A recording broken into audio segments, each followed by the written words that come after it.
Պարոն նախագահ, դուք ձեր բացման խոսքում ասացիք, որ ԱՄՆ-ի ռազմավարության մեջ Հարավային Կովկասը ըստ էության նշանակություն չունի, բայց երեք բանակի օրվա հետ կապված Փաշինյանը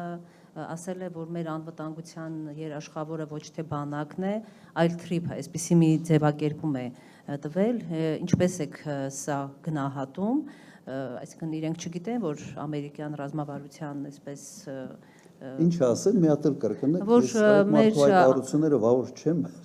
որ մեր ըստ էության, որ մեր անվտանգության երաշխավորը ոչ թե բանակն է լինելու, այլ թրիփ, այսինքն այսպես մենք այս նախագիծը բերելով այստեղ Հայաստան, այսպես անվտանգ ենք դարձնում։ Թրիփը մեր ամենից մեծ անվտանգային սպառնալիքն է դառնալու։ Ես բացատրեցի ինչու։ Հիմա ձեր հարց։ Հարցը ըստ էության դա էր, բայց նաև ուզում եմ եք դիտարկում անեք,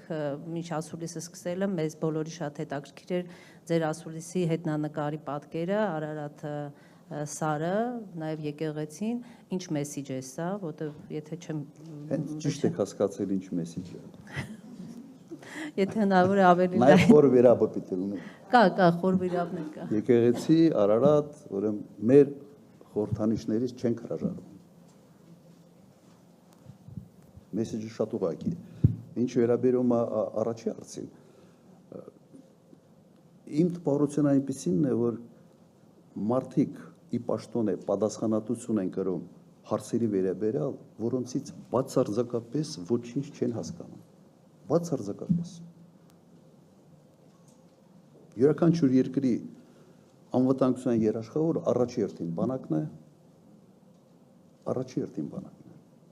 Եվ իդեպ, եթե դու ունես մարտունակ բանակ, ոչ թե պատերազմ սկսելու համար, հակառակը խաղաղություն ունենալու համար։ Քո մարտունակ բանակը քո կշիռն է մեծացնում հարաբերությունների ուրիշների հետ։ Ինչքան բանակը ավելի մարտունակ, ինչքան տնտեսությունը ավելի հզոր, այնքան ավելի հետաքրքիր դաշնակիցներ դու կարող եք ունենալ եւ այնքան իրենք են արժևորելու քո դերը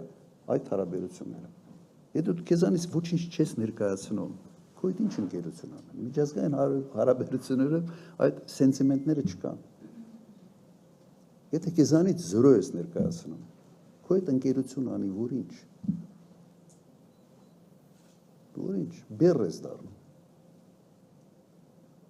Ոդի չեմ կարող մեկնաբանել մի բան, որը իմաստազուրկ է։